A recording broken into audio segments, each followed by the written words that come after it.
Adelaide was born in 2015, and she was, a little floppy. Something was not quite right, but I refused to be the mom that immediately went to panic and think that something was wrong with her child. And I was like, no, all kids develop differently. This is going to be fine. But it wasn't fine. And she was missing milestones. She had her first neurology appointment when she was 4 months old. And we started doing a battery of tests. She was, missing milestones. And then when she was 7 months old, she had her first seizure. And I still at that point thought, this is fine. We're going to give her a pill for epilepsy and she'll be better. And then we can focus on this low muscle tone. Maybe she's not going to be an athlete, but you know what? Neither was I. So it's fine, right? We'll figure this out. There was no way I could understand the scope of what was laying in front of us. This episode is brought to you by Pause, Breathe, Reflect, the app that can help bring more mindfulness to your everyday moments. Imagine what would be possible if more people could live more mindfully. Hey there, it's Michael. Welcome to the Kintsugi Podcast, a show for perfectly imperfect people everywhere. And this week, our story of connection is about a topic that we all deal with, although we struggle with it. I'm talking about loss and grief. This week's conversation is with another like-hearted human just like you. It's with Kelly Cervantes, who has a blog called Inchstones, which I just love the concept because it's all about small steps leading towards progress. And she's also an author of the book Normal Broken. And we spoke about loss and grief, and very specifically Kelly's journey through grief after the loss of her daughter Adelaide, after she was diagnosed with a rare epilepsy syndrome. I often share the importance of having emotional range, and one emotion that we struggle with, as I mentioned just a minute ago, trouble accessing that is grief. Often it can come across as anger. Kelly's story of loss is heartbreaking, whether you're a parent or not. And what I appreciate about her is that she's taking this moment of great pain, of grief, and now she's helping others. In some ways, that's the best way through grief, is in support, is in helping. And I hope our conversation helps you if you're going through something right now, or maybe you tuck this away, because eventually we all go through periods of loss. We all grieve. So I hope that what Kelly shares with you will help you as you go through your journey with grief. So if you're ready to hear Kelly's story, take a full breath in and a releasing breath out, and get to know Kelly and her daughter Adelaide. Hey Kelly, so good to see you. Thank you for having me, Michael. I'm so excited to chat. Yeah, this is going to be so much fun. And I just want to say, I know you have a podcast.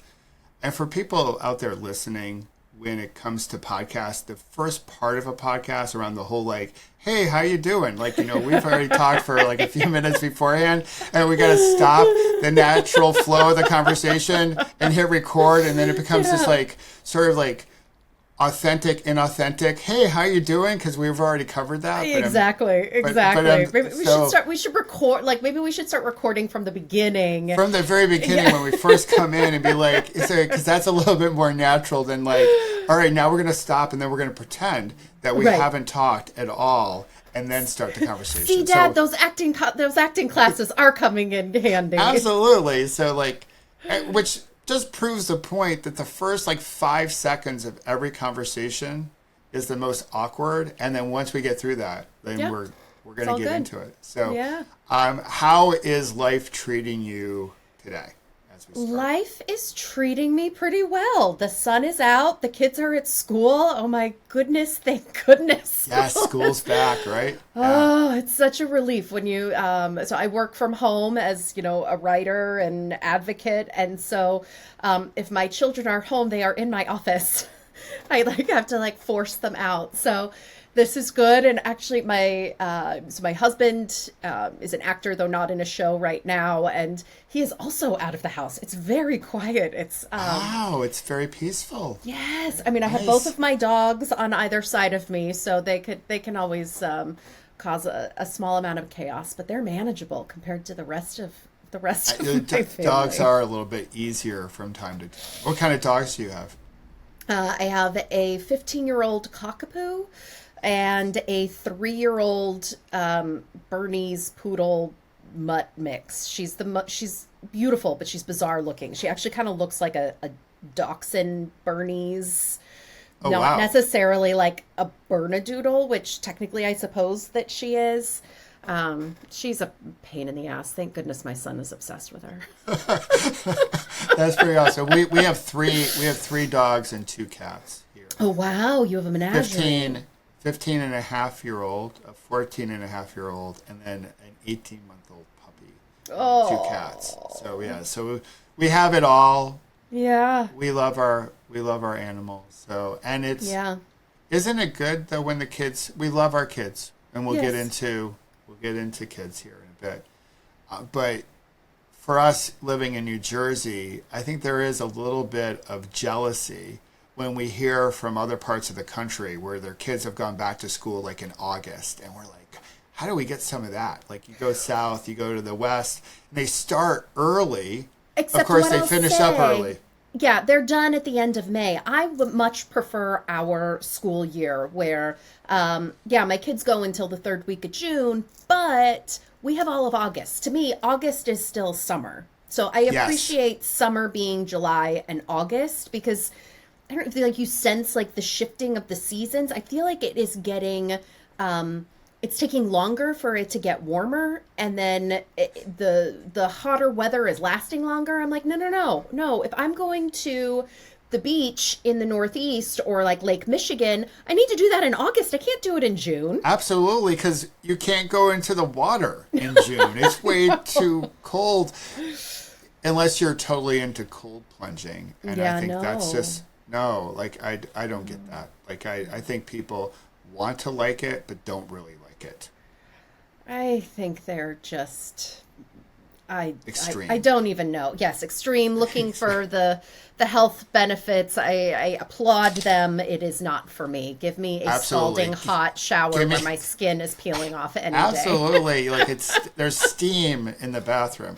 All right, so one question we always love to ask here, Yeah. because the show is about connection. So how did you and your husband Miguel meet? Yeah. So this is a good story.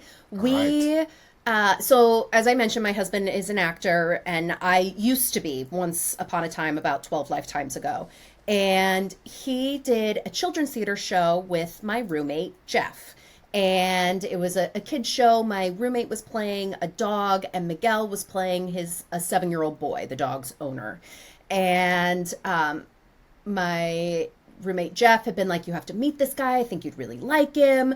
But I was like young and stupid and had this rule where I wasn't going to date anyone under 6 feet tall, and I wasn't going to date an actor.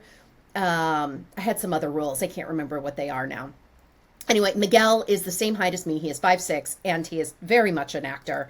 And I go and I see the show, and he's playing this 7-year-old boy, and the rehearsal room that they were in, it was so hot, and he was sweaty, and he comes up to me afterwards, and I was like, yeah, no thanks. And I didn't see him for several months. And then I was out to dinner with a girlfriend around the corner from our apartment, and I got a text message from my roommate saying, hey, you need to come home, SOS. I rush home, throw open the door. Miguel and Jeff are sitting on the couch watching football. There is no emergency. There is no fire. There is no flood. There is nothing going on. And Jeff is just looking at me, smiling and laughing because he has successfully gotten us back in the same room together. We end up going, my friend, it was her birthday. I was like, well, you guys were going dancing in the city. You can come if you want to. Mind you, my roommate, I grew up in Nebraska, and this is a friend of mine from high school, and he was like very much like a Nebraska boy. He did not go to clubs and pay $20 a pop for a cocktail. And he was like, yeah, sure, we'll go. And I was like, really? Okay.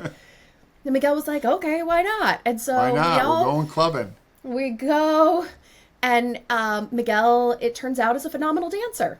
And there might have been some alcohol involved, and he might have accidentally left his backpack in our apartment. Oh, and the accidental backpack. Yeah. So he had to come back to our apartment, and Jeff was like, well, you might as well just sleep on the couch. But he didn't sleep on the couch. So we woke up the next morning. Yeah. Did he have a change of clothes in that backpack? I don't think so. I think he probably had to walk a shame it, although it's much different for men than it is for women. Yeah, absolutely. And he woke up in the morning and he told me that he had a girlfriend. Oh. So I told him to get out of the house, under, and thank you very much. Please see yourself out. Yes. And he would later call my roommate and be like, hey, can I get Kelly's phone number? I want to explain. And so we had the most awkward phone conversation where he was like, maybe we could hang out sometime. And I was like, yeah, no. I texted him afterwards. I was like, thanks for the pity guilt call. Totally unnecessary. And he called me back immediately and he was like, hey, so I really like you and I want to take you to dinner. I was like, cool. You need to not have a girlfriend. And he didn't have a girlfriend by that Friday when he took me out to dinner. And that was in January of 2006. And we have been together ever since. Wow, that is a good story. I love the rules that you had. My wife had a rule before we met. She wanted a guy with his bed off the ground. Oh, that's a good rule. Yeah, because she was dating men that basically just had a mattress on the floor. Yes. She's like, I need a guy who is responsible, that his mattress is in a bed frame. Now, keep in mind, her bed was a futon, and there was it was on a frame technically, but only a couple inches off the ground. But why let those... It's about the effort. It's about It's about just lifting it up just a little bit. So it was that whole you have your bed off the ground. But I love that story. That's a really cool one. Yeah. Yeah. So you guys get married and you start to have a family, and this gets into one of the reasons why I wanted to connect with you, because you share in your book Normal Broken a story of parenting, of loss, of grief. My corporate career, before I started doing this, I spent time in the field of neurology and specifically with epilepsy. So I have an appreciation of what you and Miguel went through when it comes to your daughter, Adelaide. And I was hoping you... Adelaide, sorry. I always get that wrong. So I was hoping you can share more about her. And I recently heard you talk about her and how you light up as you talk about your daughter. And we'll talk about the journey that you guys went on and diving into loss and grief and healing. And I'll just want to turn it over to you to share her story and share your story.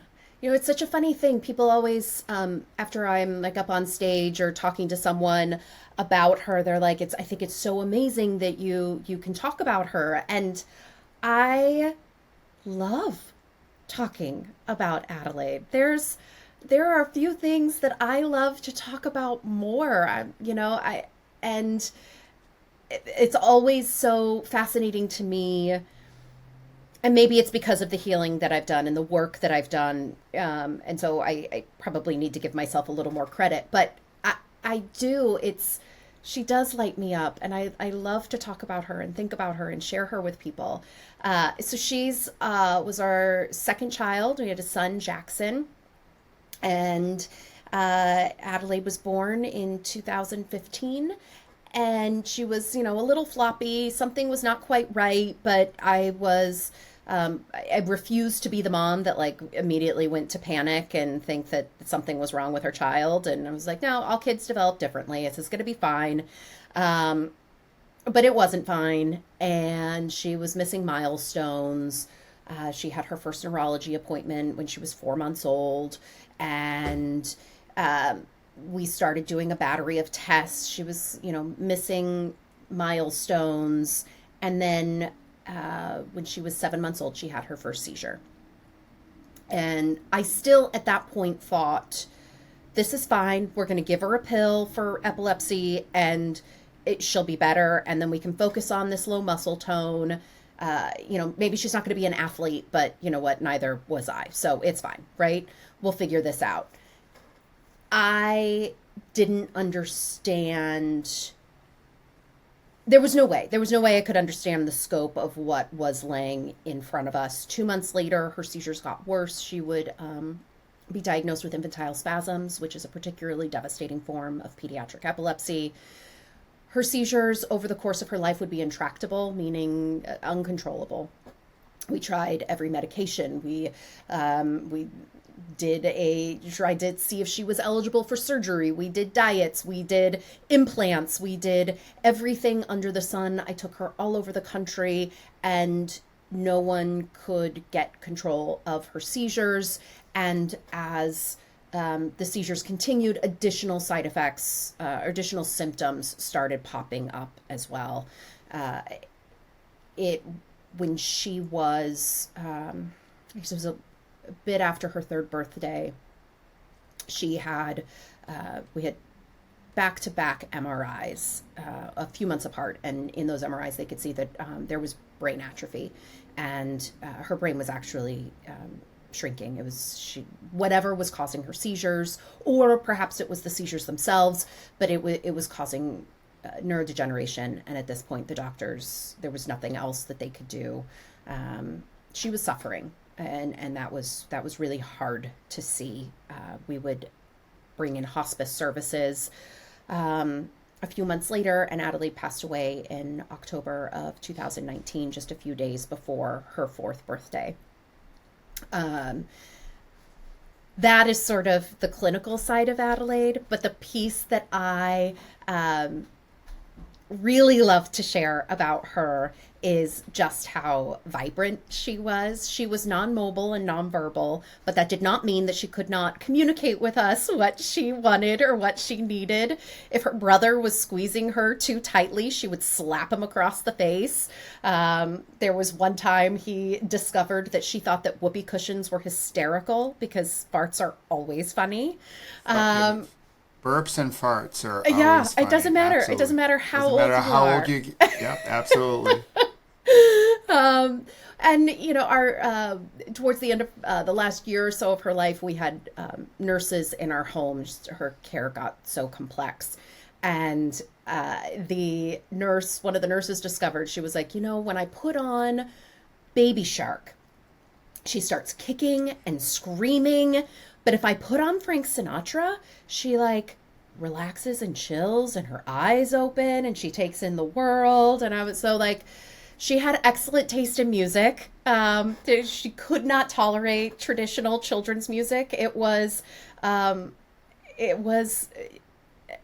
Sinatra and jazz music in our home when she was awake. Perfect. Because that's what she loved. She had class. Yes.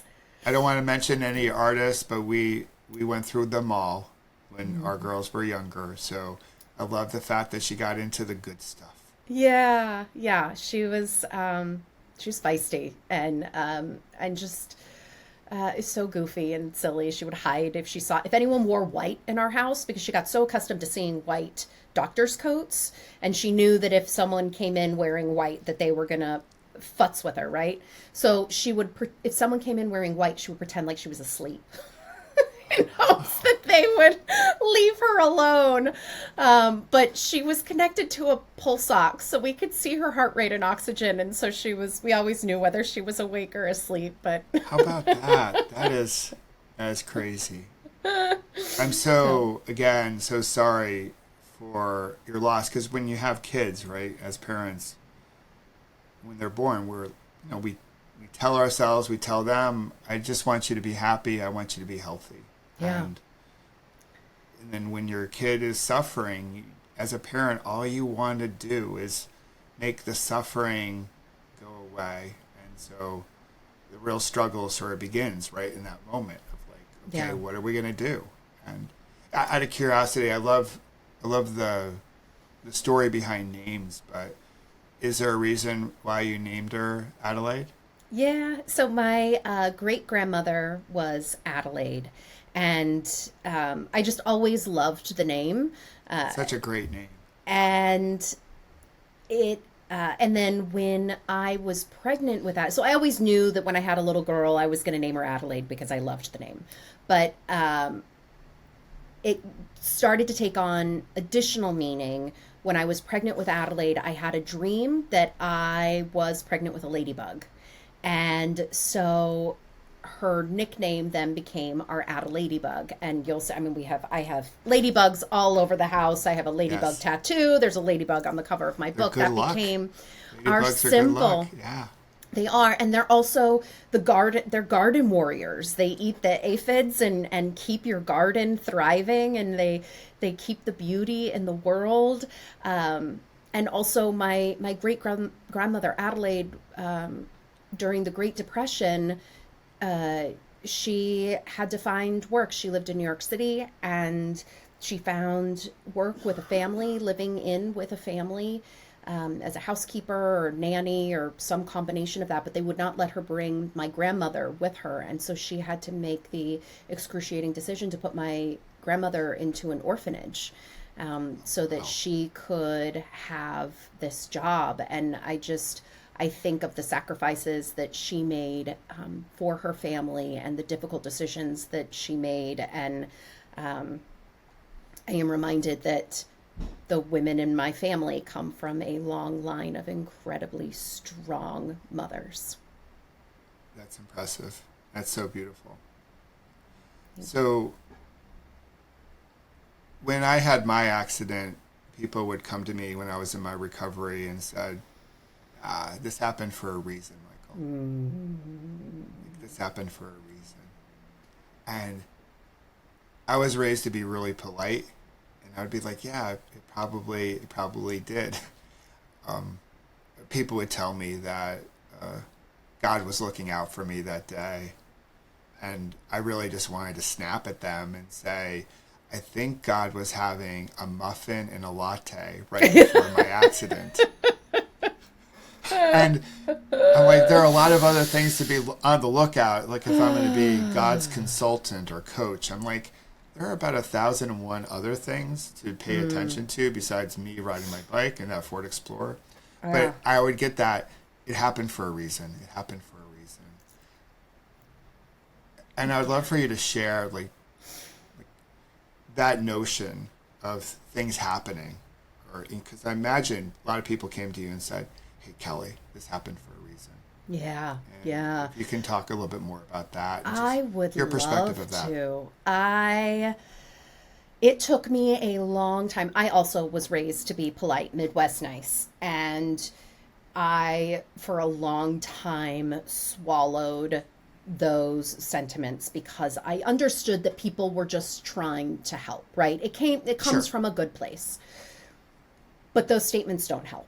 And I think that we do a disservice to people when we just accept them and allow them to then deliver that to the next person who is experiencing hardship in their life. So my issue here is that there is no reason on the face of this earth that can justify the suffering that my daughter experienced during her life and her death and how that affected our family. There is nothing that will ever make that worthwhile. And, you know, this idea that God needed another angel in heaven. He has billions, if not zillions and trillions of angels, and he did not need one more just a few decades before she needed to. All of these things, they are things that people say because they don't know what else to say. When it comes to Adelaide's journey and that having happened for a reason, I decided to flip that on people. And my response to that is that I do not believe that anything in life happens for a reason. But I do believe that we can make reason out of the things that happen. And so I will spend the rest of my life trying to make more reasons, and there'll never be enough. So whether that's through my advocacy with Cure Epilepsy and epilepsy research, or the Undiagnosed Diseases Network, and helping shorten that diagnostic journey for patients, whether that is talking about grief or healing or a disability, connecting with caregivers, whatever that route takes, I am continuing to try and build reason to, because it's never going to be worth it, but that now has become my life's mission, because it didn't happen for a reason, but I can continue to make those reasons to do something, to give me purpose, to find more meaning in this life. I love what you just shared. For me, it's taking what I called the day of my accident my last bad day. I love that. Because it's an acknowledgement that we all live moments, all like small steps, much like your blog post, Inch Stones. Yes. It's just it's like breath by breath, moment by moment. We have a ton of them in each day. And some of them really suck. Yeah. Some of them are really hard. And some are joyous, all in the same day. Yeah. And if I can get to the end of the day and I have people in my life who I love and they love me back, then I can't call a full day a bad one. Yes. So, because I got really choosy about the labels I was going to use in life, because our labels really define how we look at life. And so much like you're taking this experience for you as a mom, as a family, and turning it into positive ripples into the world. Like I share that spirit because I'm trying to take what happened to me on that day, my last bad day, and put more beautiful ripples into the world. Because I'm right there with you, Kelly. Things happen, and then we give it reason. Yeah. And we give it reason. We tell stories about the reason because it helps us process it and deal with it and frame it. And it's needed as we go through a grieving process. And, I agree. Yeah, and helps us heal. So it's a way to take back control over instead of something being done to you. You are creating, and I am a recovering control addict, and so that's important to me, to feel like I can create, I can have control over what happens next and what I make of that. Absolutely, because you have some agency in this moment. Yes. Say, okay, this is how I'm going to show up. This is the type of ripple we're going to put into the world. And the reality is we have so little control. And I think we realize that. Like, you had no control over your accident. I had no control over Adelaide's genetic makeup and how that impacted her. There is so much in life that we cannot control. The asteroids that are going to fall at our feet. But what is within our control is how we choose to respond to it and how we choose to view it. Yeah, and do we choose to lead with a heart-centric approach with love and compassion and empathy and kindness and all those other good vibey stuff that can help us go through and navigate this wacky thing called life. So one thing that I picked up when I first read your book, it's like right in the beginning, because you have quotes that start each chapter. Yeah. So chapter 1, life is pain, Highness. Anyone who says differently is selling something. So this is from my favorite movie and favorite Mine book, too. The Princess Bride. So you probably don't know that I sign off with every blog post, have fun storming the castle. I saw that and absolutely loved it. It would take a miracle. It will take a miracle. You think it will work? It's going to take a miracle. Unfortunately, there was a period of time a couple years ago here in America where people got have fun storming the castle and the Capitol confused. And so people were like, you got to change that. I go, I'm not changing that line because it's about pursuing true love despite impossible odds. And the whole coming together and, and fighting for something like with honor and with purpose. And Yes. this notion that comes like into your lives for you and Miguel, because what you didn't share, which people will read about, is that at the same time you're going through this, Miguel reaches what I would say is a pinnacle in his career. Absolutely. And so here you have suffering is now coming into life. Yeah. Right? And it's like, whoa. And we got this joy for what's happening for him. And we have this like suffering coming into our lives. Yeah. For you guys as a couple, how did you deal with it? Because, like, how did you support each other through this incredible period of time with such a mixture of emotions? Yeah. So to give context or color to what you're talking about, the same week that Adelaide is diagnosed with epilepsy, to give it even a little bit more context, that same week, 4 days later, it was my last day. After my acting career, I had gone to work into restaurants to support our family. So we had health insurance and could buy a house and all of the things, the security and stability that you do not get when you are married to an actor, which was why that was one of my rules to begin with. But Yes. I digress.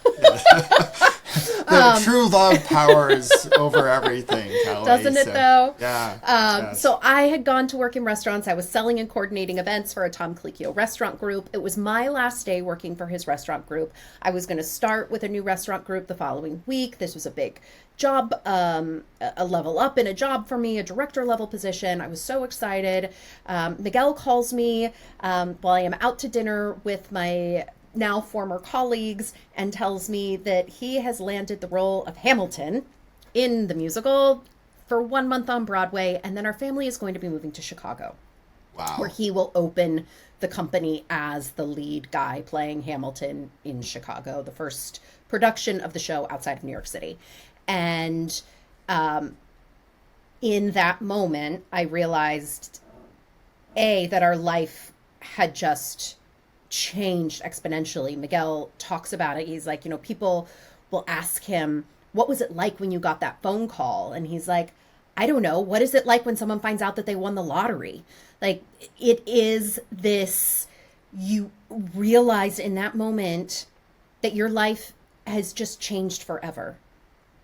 A role like this, an opportunity like this, we now have job security in an industry where you do not necessarily ever have job security. The paycheck is incredible. All of these things that we had not had stability. We had relied on my financial income. All of these things, all of a sudden, our life had changed forever. I also realized I was going to have to call the new job and tell them that I wasn't going to be able to start the following week, which was actually a really difficult thing for me. I loved my career and I loved working, and that was something that I had to grieve, was giving up my career. Sure. All while also trying to figure out what the heck epilepsy is and how that is going to impact our life with our daughter. And so this was all going on at the same time. And we moved to Chicago, and I'm navigating Adelaide's health journey, and meanwhile Miguel is getting standing ovations at a theater every night. We would be in the hospital and he would come and visit us in between his matinee and evening performances on a Saturday and take a nap in the futon next to her hospital bed. We would be at a this black tie gala benefits, and I'd be checking in with our nurse babysitter to find out how many seizures Adelaide had had while we were out that evening. And so it was these highest of highs and these lowest of lows, having a rocket in one hand and a parachute in the other, and just trying to hold on for dear life. And to answer your question, it has evolved. How we supported each other and how we made it through that, there were major learning curves over and over and over again. So in the beginning, I resented Miguel immensely because he got to have a standing ovation. No one was clapping at me for making dinner or administering meds or scheduling doctor's appointments. And I had to sacrifice my career and what I loved to support his. And so there was a lot of resentment, and we worked through that by Miguel taking time to acknowledge the sacrifice that I made. If he was up on a stage talking about Hamilton or our daughter or any of these things, he would call me out and be like, please, this is the woman who is making all of this possible. And that, lip service perhaps, but it meant so much to have that acknowledgement that he couldn't do what he was doing if I wasn't at home doing what I was doing. And I also needed to, I couldn't just rely on him for that. I also had to find my own peace and purpose in my life.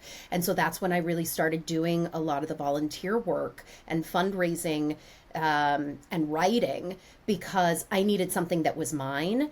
And in our life at that time, my life wasn't mine. My life was Adelaide's. My life was Miguel's. My life was Jackson's. And so by volunteering, by writing when I could, that was something for me. That was something that I could do on my time whenever I had it. And that gave me my own peace and purpose back in a way.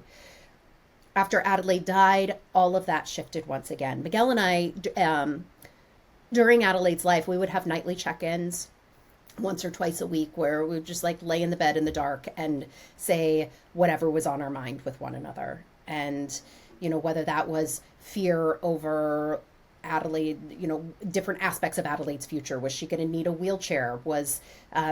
Should we take her to another hospital to have her seen there? Was she going to survive? Do we need to call in hospice services? We would have these conversations, and so that we always knew that we were on the same page.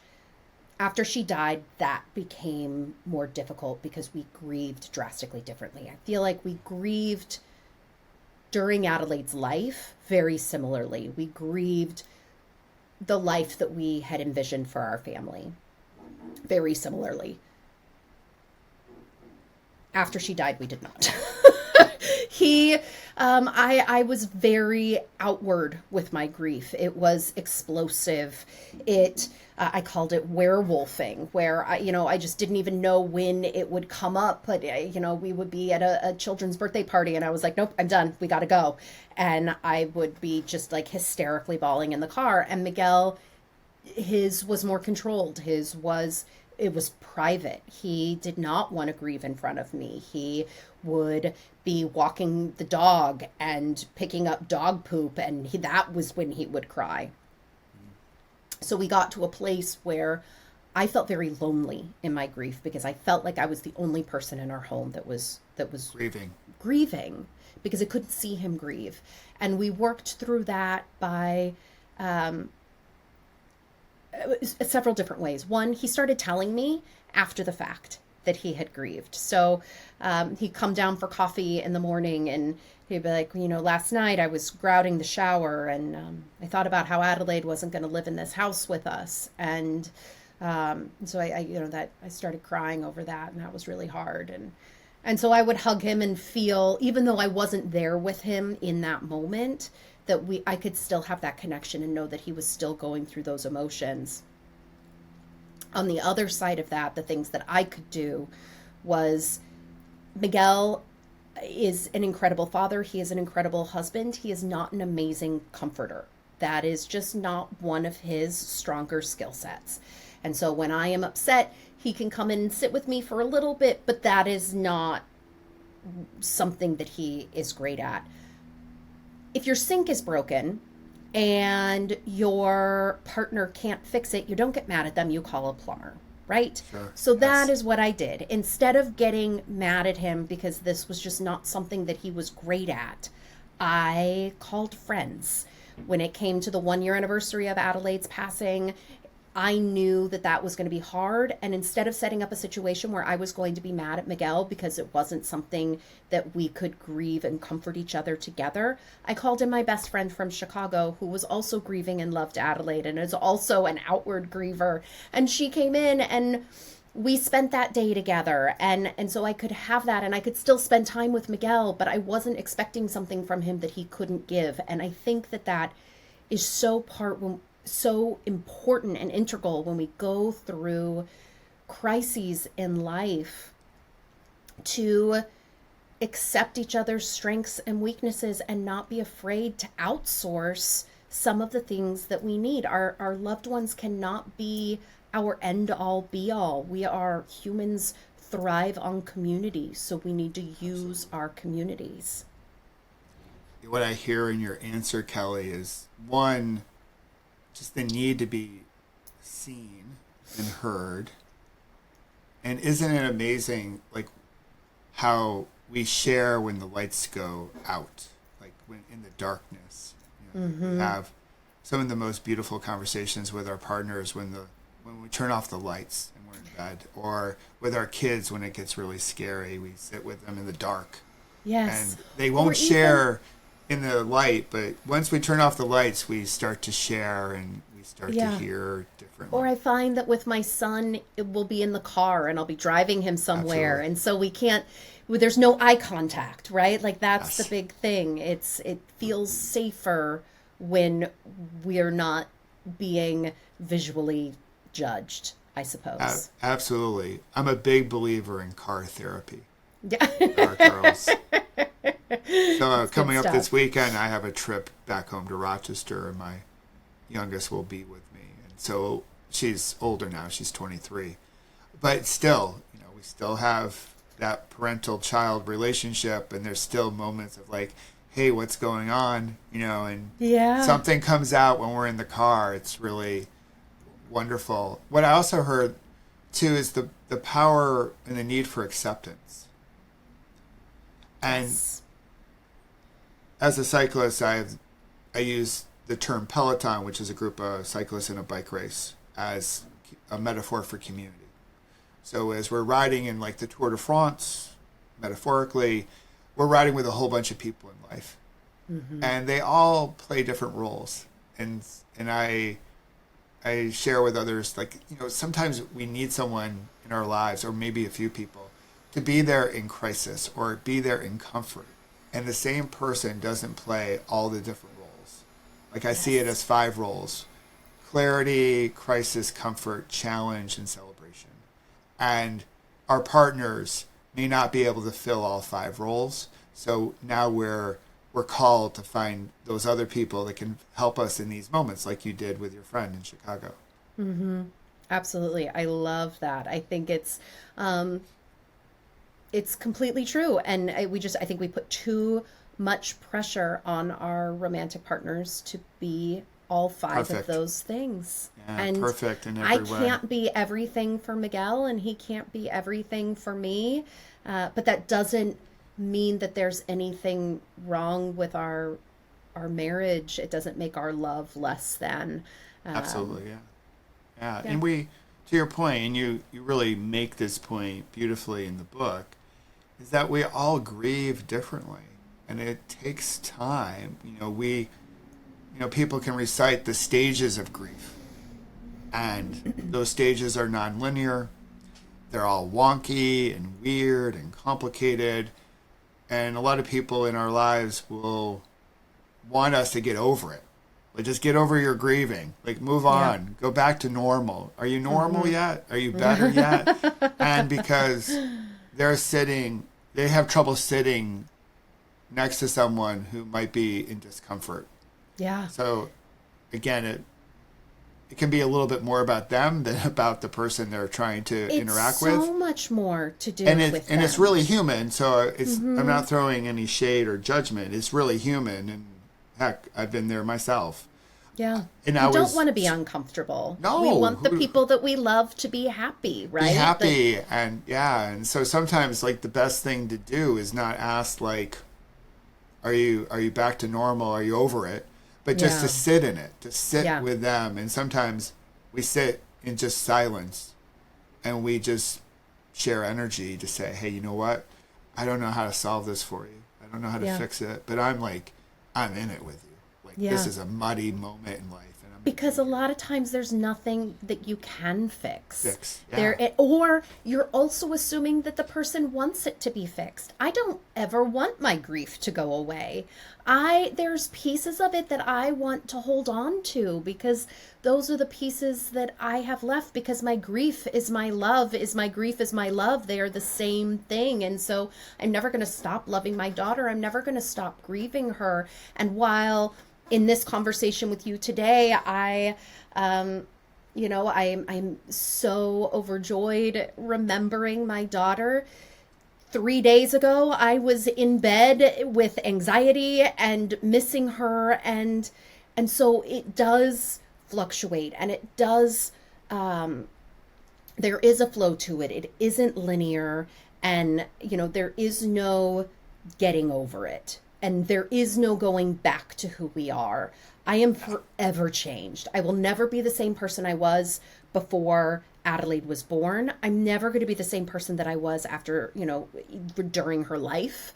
I'm never going to be the same person that I was before I was a mom. Like, these are life-changing experiences. Which is why I think, a lot of people may lose friends after becoming a parent, because who they are shifts, their priorities shift. And so you'll see new friends come into your life, and some friends leave it. And that is going to happen in moments of great grief as well, because you will never be the person that you were. So unless the people in your life are willing to accept this new version of you, then you're going to find yourself weaving into new friendships, and that can be beautiful. Absolutely. There's a great quote: a person doesn't step into the same river twice, because the river's always changing and the person's always changing. In the acknowledgement in the book, I always love to read like who the author acknowledges. So this is really, I think, a part of a book that most people don't read. Yeah, no. It's really for the author to give thanks and gratitude to the people in their lives who stood next to them as they wrote the book, the memoir in your case. You end the book, you end the acknowledgement with, you were at all at once perfect and broken, my very own Kintsugi. And you write about Kintsugi earlier on in the book. And so, of course, when I saw that, and when we first reached out to each other, we were both celebrating The Princess Bride, which I didn't know at first because I hadn't picked up your book yet. So Princess Bride and the concept of Kintsugi, and what you just talked about, just you don't want the grief to go away. Almost the cracks and the repair and that golden symbol. Those golden symbols are our strength, of our resilience, of what we've been through. Yes. And we highlight those. Yes. To say, we've been through a whole bunch, people. Yeah. We are perfect. We are broken. We can come back together. And I would love for you to share more about how you see Kintsugi in your story. It is.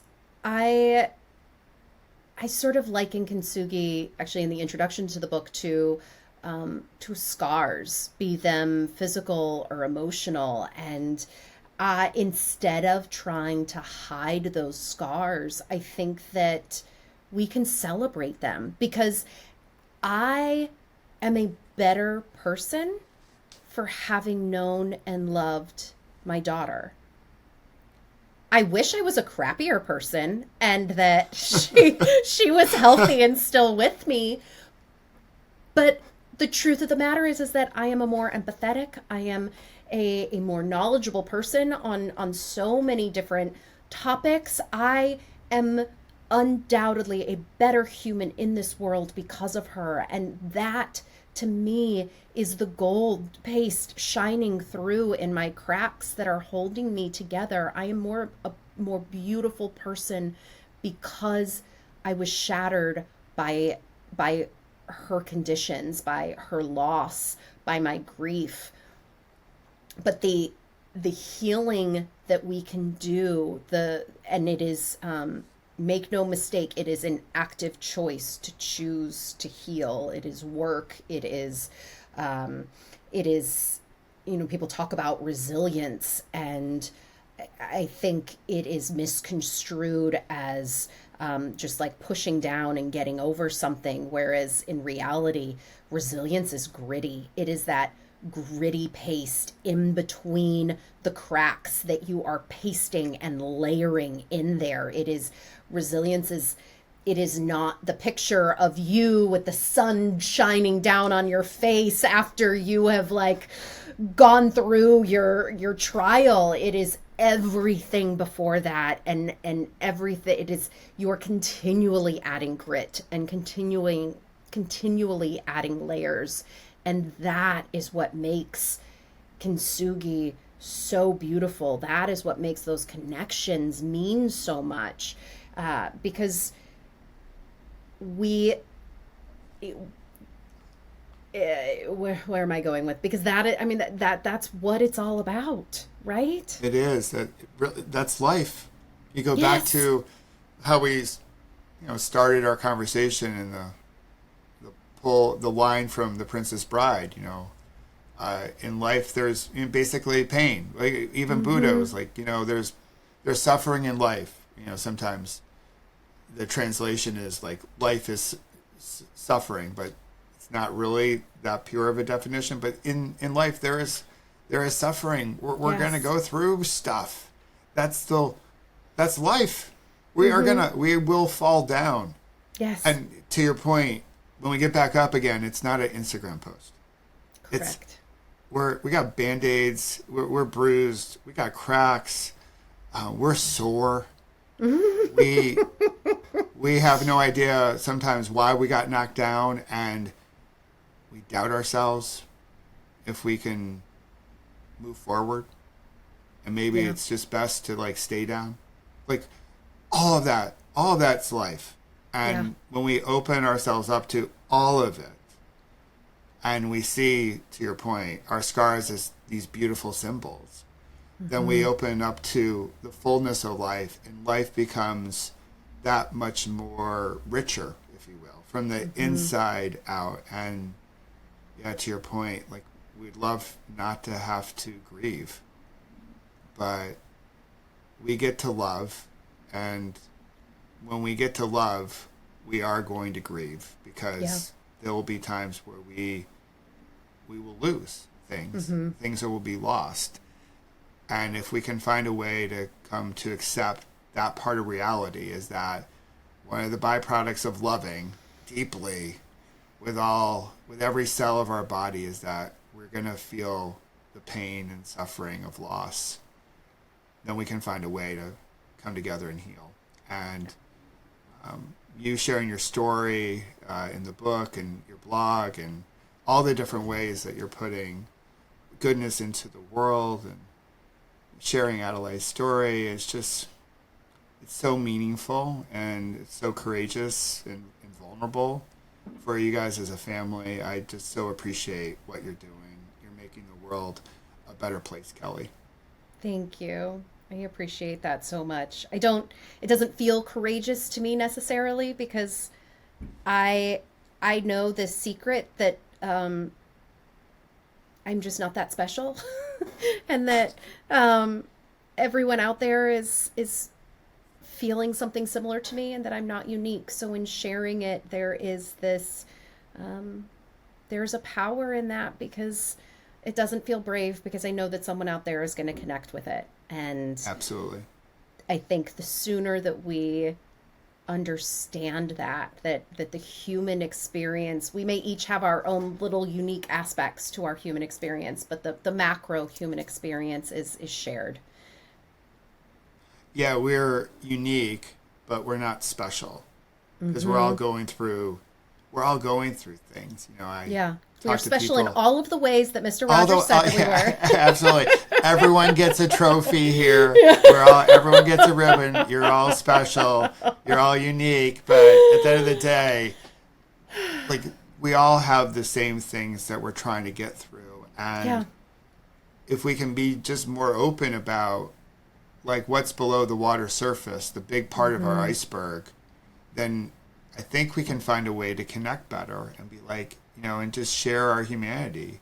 and lose some of the labels that we love to place on people and be like, oh yeah, you too? You're going through that too? Yeah. Like, yeah, me too. Mm-hmm. Wow. How you getting on?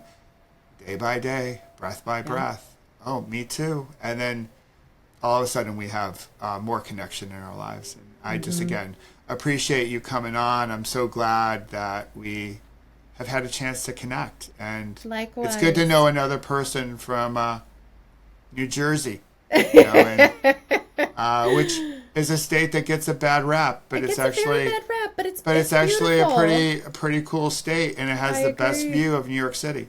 Sure does. So, Hands down. Thank you so much, Kelly. Thanks, Michael. Loss and grief are topics that are hard to talk about, but ignoring them, pushing those emotions and those feelings away, or fighting them doesn't help at all. I'm so appreciative of Kelly's work and talking about her story openly, vulnerably, because she's helping people everywhere. I hope what she shared helped you. I hope you'll connect with Kelly and pick up a copy of her book, Normal Broken. You'll be glad you did. Because grief and loss are a natural part of our human experience. And we all do it in our own way. And again, I hope what Kelly shared can help you either now or sometime in the future. I also want to thank you for listening, because I know time is your most precious resource. So the fact that you carved out some time to check out the Kintsugi Podcast means the world to me. And if you haven't yet left a kind review wherever you happen to listen to the podcast, I hope you'll do it today. And until next week, let's celebrate our scars as golden symbols of strength and resilience. Thanks for listening. I love you. This episode is brought to you by Pause, Breathe, Reflect, the app that can help bring more mindfulness to your everyday moments. Imagine what would be possible if more people could live more mindfully.